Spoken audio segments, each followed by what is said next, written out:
Saya tengok dalam grup WhatsApp surah kita tu ada 2 soalan. Saya cuba jawab insya-Allah.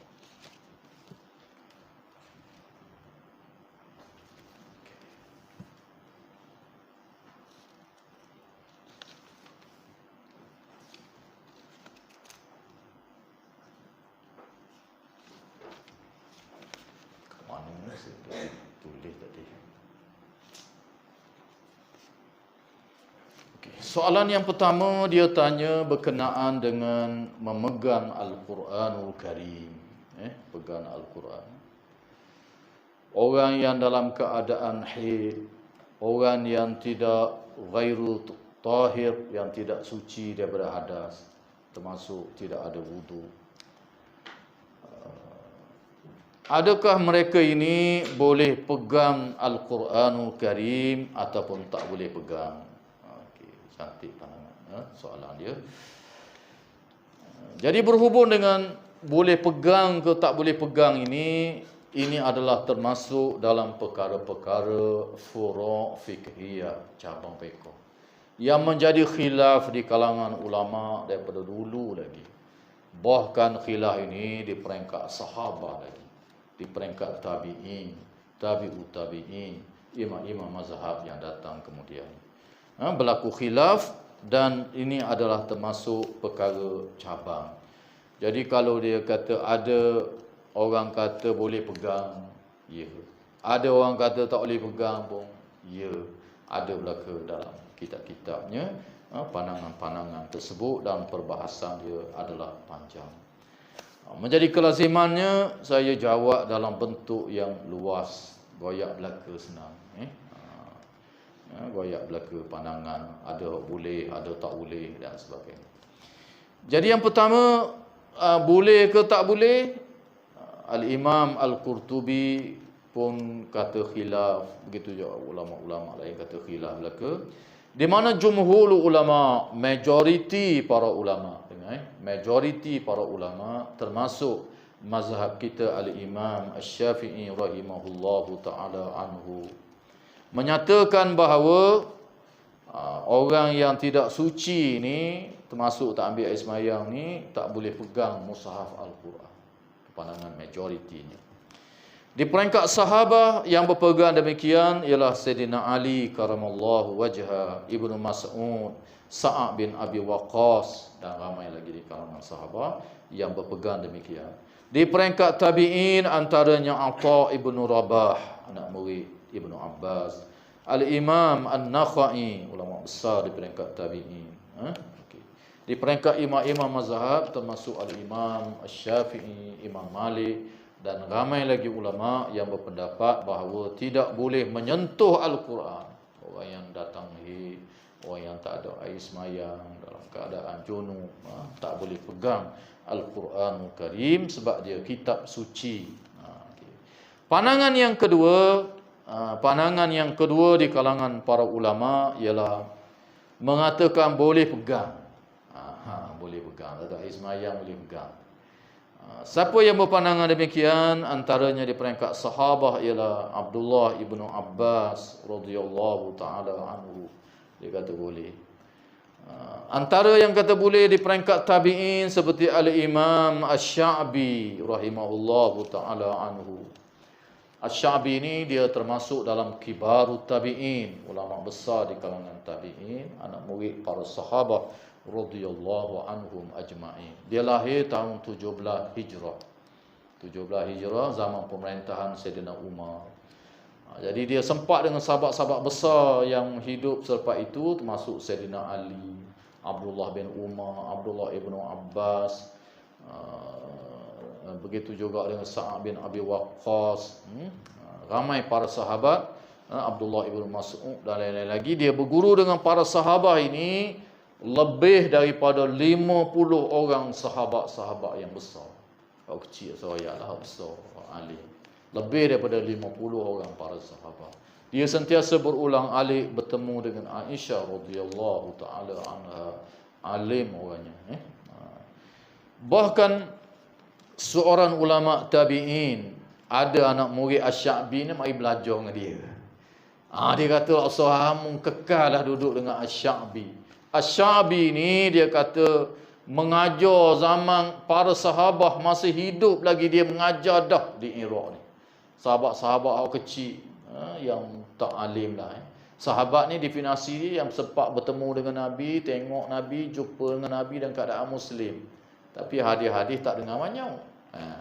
Mari dengar Asy-Sya'bi mengajar di masjid. Sebab Asy-Sya'bi ni berguru dengan ulama-ulama di kalangan sahabat.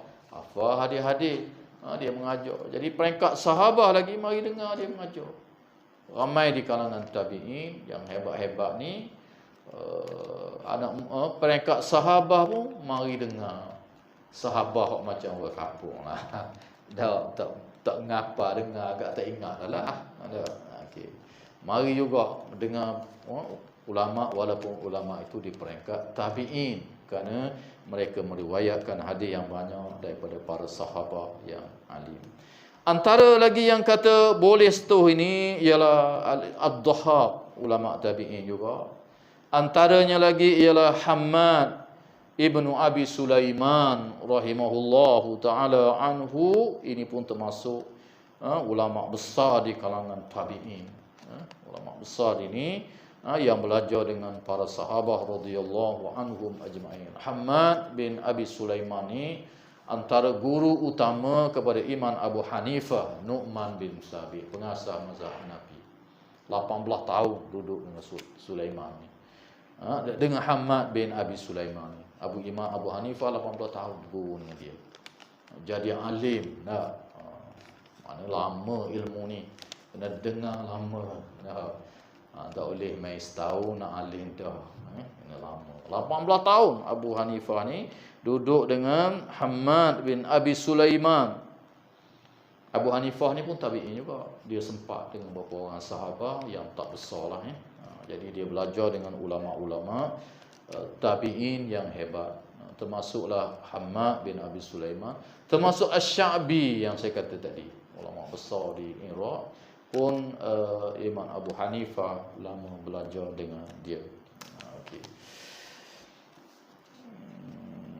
Ulama-ulama kedian seperti Al-Imam Abu Daud, Al-Imam Ibnu Hazmin dan ramai lagi lah.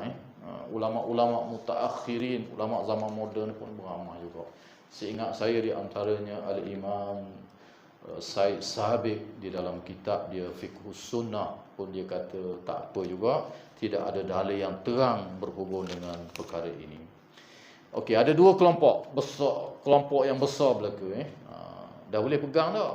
Boleh lah, ulama muktabar belaka ni. Nak pegang, nak ada air semayang, itulah lagi baik. Kita dalam keadaan tak suci, tak berpegang, itulah yang lagi baiknya. Menghormati kitab Allah.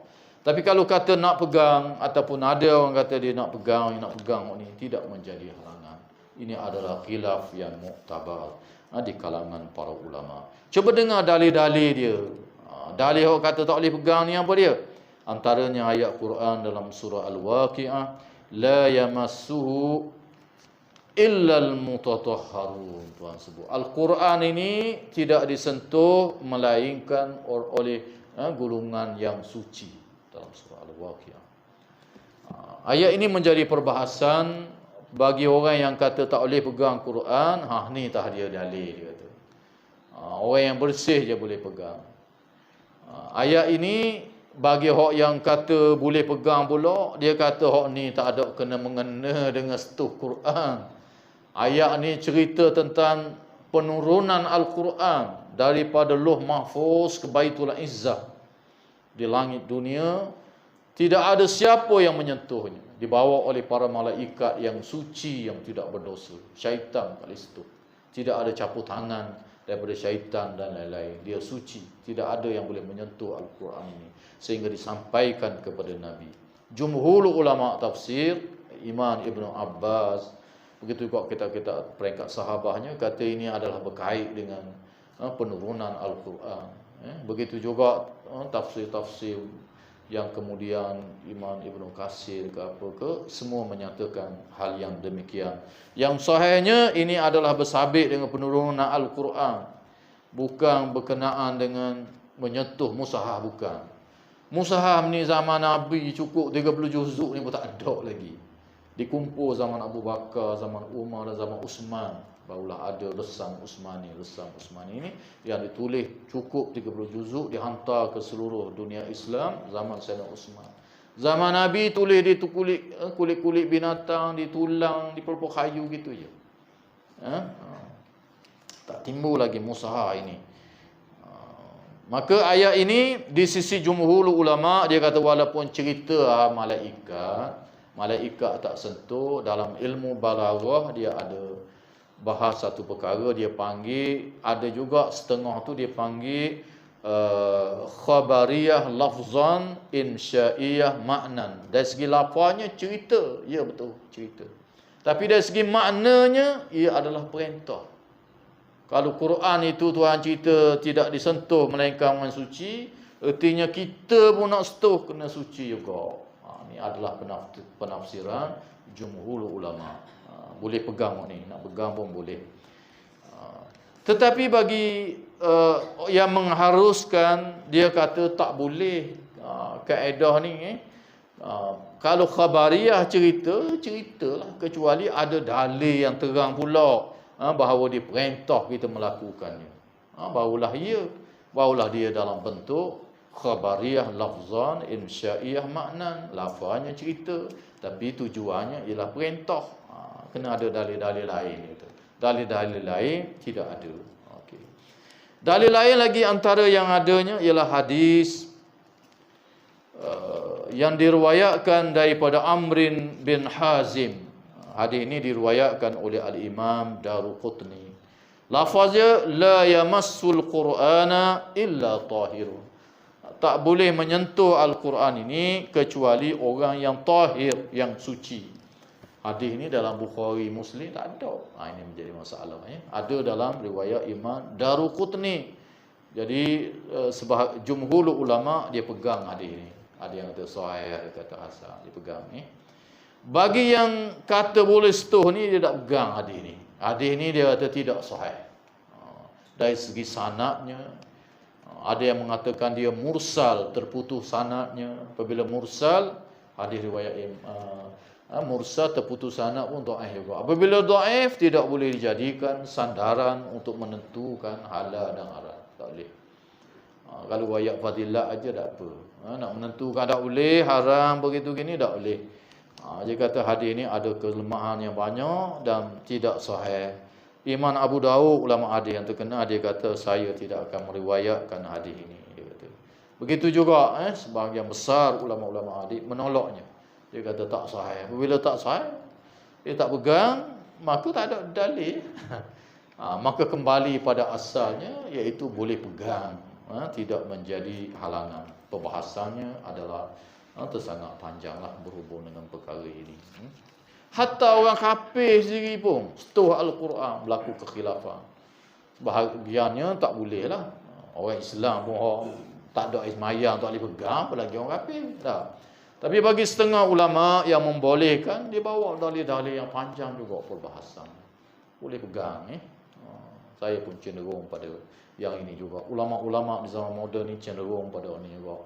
Antaranya kita nak timbul negara Arab, nak letak Quran di hotel. Hotel orang kafir mari, orang apa mari nanti dia setuh, dia pegang. Hak kerah kat dia tak boleh letak Dah nak dakwah lagu mana? Nak letak apa? Jadi tujuan kita nak dakwah supaya dia duduk di hotel kita tu, dia baca Quran kita tahu. Mana tahu dapat hidayah kan, kita nak pergi terang, dak nak pergi goyak ke dia. Ada sahabat-sahabat kita yang bukan Islam. Masa saya duduk di Pantai Barat belajar dulu, ada yang tanya, macam mana ni nak tahu Islam ni? Boleh tak kita nak uji Quran Ustaz? Dia nak baca. Saya kata bagilah. Dia nak baca supaya moga-moga dapat hidayah. Hak kerah gak, dia kata tak boleh. Hak kata hak yang lembut sikit ni, dia dalil-dalil yang banyak jugalah dia bawa. Antaranya ialah dalil dalam Sahih Bukhari. Di awal kitab Sahih Bukhari itu cerita penurunan wahyu. Dalam tu ada dah hadis-hadis. Antaranya hadis menceritakan tentang penulisan surat Nabi SAW di zaman Nabi. Nabi hantar ke Herakle dan banyak tempat Nabi hantar kepada raja-raja Arab yang tidak Islam belaka. Surat-surat ni dalam tu ada ayat Quran. Nabi tulis kepada Herakle pun ada ayat Quran. Qul ta'alu ila kalimatin sawa bainana wa bainakum. Ayat Quran ditulis. Raja ni ditulis ayat ni, raja ni ditulis ayat ni. Apabila kita hantar pada raja yang bukan Islam, kita nak suruh dia baca ke nak suruh dia tahu? Nak suruh dia baca. Bila dia baca, dia pegang. Dia kafir. Dah kalau tak boleh pegang ayat Quran, macam mana Nabi tulis ayat Quran dalam surat tu? Hadisnya sahih, ada dalam Bukhari dan lain-lain. Okey. Dalam Muslim kita tak jumpa lagi, mungkin akan jumpa lah ke depan lagi, insya-Allah. Jadi pastilah dia pegang tepat ayat tu. Okey. Okey.